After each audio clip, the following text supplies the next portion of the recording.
Cybersecurity is a big concern for nearly every industry. But for the banking sector, that concern is paramount, and the arms race to stay ahead of digital criminals requires innovative thinking. That's why the London-based SWIFT Institute, set up by the Society for Worldwide Interbank Financial Telecommunications to enable cross-learning between academics and bankers, issued a challenge to teams of Canadian university students to come up with new ideas. The winner, Team Pulse OS, devised a process that allows for reliable early detection by analyzing the unique PowerRuse signatures on mobile devices. Team leader Natalia Mihailova, who is pursuing a doctorate in chemical engineering at the University of Toronto, discussed her project with Knowledge at Wharton following her win at the October 2017 competition. Peter Ware, director of the SWIFT Institute, also joined the conversation about cybersecurity. An edited version of the transcript follows. Knowledge at Wharton: what prompted the SWIFT Institute to devise this competition? Peter Ware: we launched the SWIFT Institute Student Challenge last year primarily to engage with students. Part of what the Institute does is give research grants to academics. We've been dealing with academics for about 5 years now, so we wanted to go beyond that and try and tap into some young, upcoming, engaging minds. We linked this specific challenge to a conference that we held in Toronto called CIBOS. We thought that we would focus primarily on students at Canadian universities. Before the challenge started, we went to the Canadian banking community and asked, what is at the forefront of your minds? What is keeping you awake at night that we can try and help you solve? Unsurprisingly, it was cyber. They helped to find the idea of trying to protect a bank's channels to its customers from cyber attacks. That's the challenge that we put to students. Knowledge at Wharton: Natalia, why did you want to be a part of this competition? Natalia Mihailova: I was excited to hear about this competition because cybersecurity was something that is really big on everybody's mind. A lot of the attacks right now are undetected. I have been kind of researching this field from the hardware side. Doing my PhD at the University of Toronto, I was testing different devices and got lots of ideas about how this could be prevented on a hardware level. I was really excited by this competition and thought I would submit my ideas. Knowledge at Wharton: tell us more about your winning idea. Mihailova: you hear on the news all of these companies that have an issue with cybersecurity. What I noticed when looking through those cases is that there is a lot of effort being put into preventing the attacks, which is understandable. But I noticed there is not quite as much attention being spent on detecting those things early. In fact, only 30% of the cybersecurity attacks are detected in-house. This is a huge problem. There are lots of creative ways in which those attacks happen, and we need better systems to detect them at the edge before they have a chance to spread. There are lots of creative ways in which cyber attacks happen, and we need better systems to detect them at the edge before they have a chance to spread. Natalia Mihailova: when I was doing my PhD, I was assembling and testing different devices, different sensors. I discovered there is this pattern that you can detect and correct through artificial intelligence models. And you can actually detect the changes in those patterns very early. For example, if the system is compromised even in the early stages, those performance signatures, like heat, CPU, other patterns, change very quickly. You are able to differentiate them from the normal operations of the system. Basically, an attack would leave a series of breadcrumbs as they are compromising the system, so you can detect them before it has really a chance to spread. This was an interesting discovery. This is something that inspired this idea going forward. Knowledge at Wharton: do you give consideration to the fact that so much banking is done on mobile devices? Mihailova: yes. The interesting aspect of the system is that it can work across different types of devices. We are checking up on our accounts on our mobile devices all the time, our laptops, our desktops. You have to have a system that works effectively throughout interfaces so we can detect things before they have a chance to spread through the banking channels. Part of this system is going down to the very low level, to the hardware level. With each new version of these devices, they have better and better ICs, the integrated circuits that go into those devices. A lot of them are now able to use features that allow us to run machine learning models in real time, to be able to detect changes in the operation of the systems. This is a very interesting area, and I feel that it's been unexplored. This is something that we have been doing, and realizing that there is a lot of opportunity to explore those parts of the system. Because this is something that is much harder for the cyber attackers to fake. They cannot really change the hardware patterns as easily as they would be able to change the software that is running on the system and to hide their traces. Again, this is something that can be deployed running across the devices, so this makes it very powerful to be able to run the script on your cell phone, on your tablet, on your laptops. Knowledge at Wharton. Peter, what is the significance of what she is describing? Where it's something that is very useful, and quite advanced and different from what I think a lot of banks have been looking at. A lot of the ideas that came from other teams in the challenge were all very good ideas.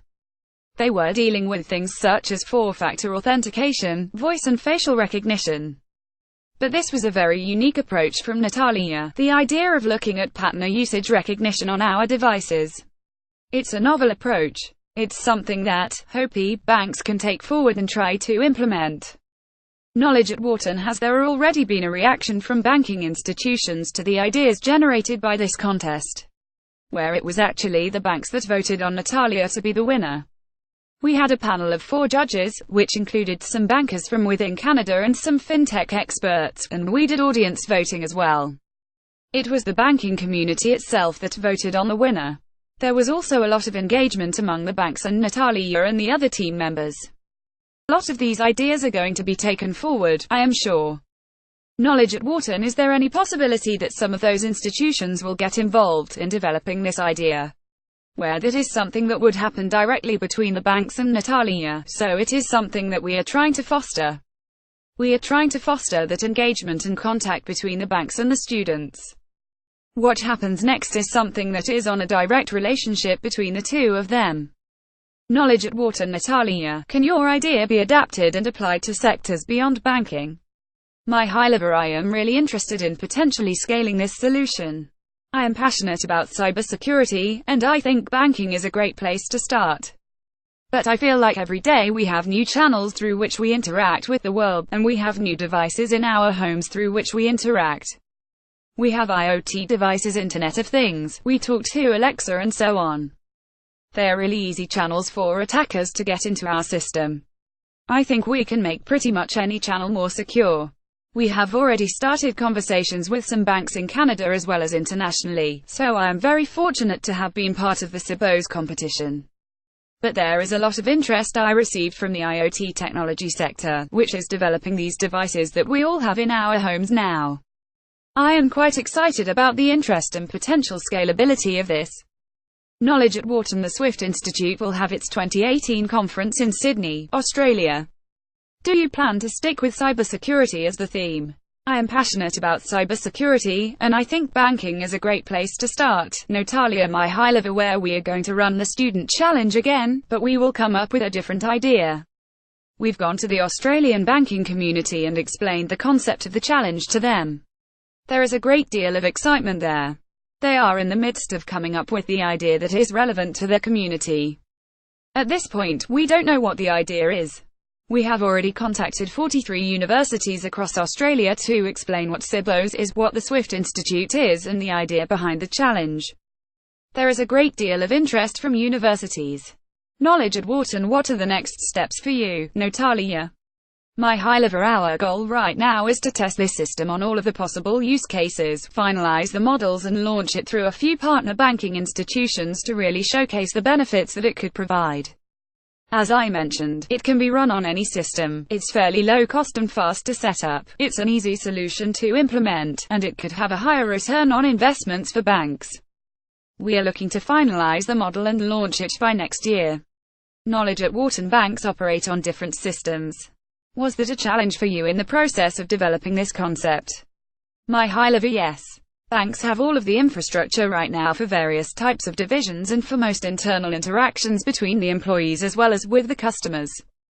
That was one of the biggest aspects that we wanted to incorporate into this solution so that we could deploy a system at scale to detect issues before they have a chance to spread through the network, which I think is one of the biggest concerns with the recent cases of companies being compromised, where even within a single bank, they have multiple systems. There are so many different mergers and takeovers that have happened over the decades, and they all have these legacy systems that they try and put together.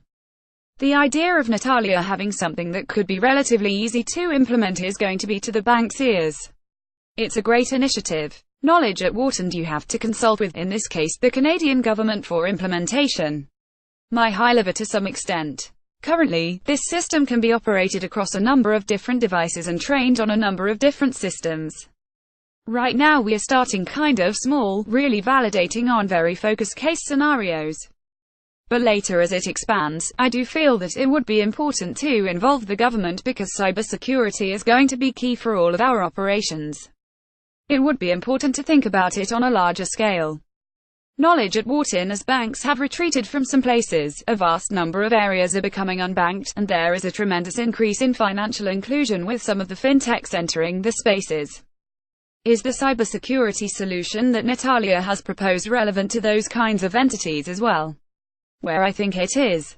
You're absolutely right that the more fintechs open up their systems and create new systems to provide banking services to anyone and everyone around the world, it's creating more opportunities for cyber attacks. A lot of those smaller fintech companies are not as well regulated, if they're regulated at all, compared to the banks. The security they put in place might not be as good as what the banks have in place. Natalia's idea could be very relevant to them, and I think it's absolutely necessary that a lot of those fintech companies try to adopt as stringent security measures as possible. The people perpetuating cyber attacks actually operate as a business. They buy and sell information from and to each other. Peter, where knowledge at Wharton financial institutions may be hesitant to partner with each other, but sharing information would help ensure everyone has a high level of cybersecurity. Do you agree? Where absolutely. Looking at how banks can share information is something that we have explored from a research perspective. Banks do share cyber threat information with each other anyway, but we're always looking for ways on how that can be improved. The people perpetuating cyber attacks actually operate as a business. They buy and sell information from and to each other. From a protection point of view, the banks are increasingly starting to think along those lines as well. The same would be true for any other industry. Knowledge at Wharton. Another concern for consumers is the speed in which the information from a breach is relayed to the public. Many within the IT community say time is needed to understand what happened.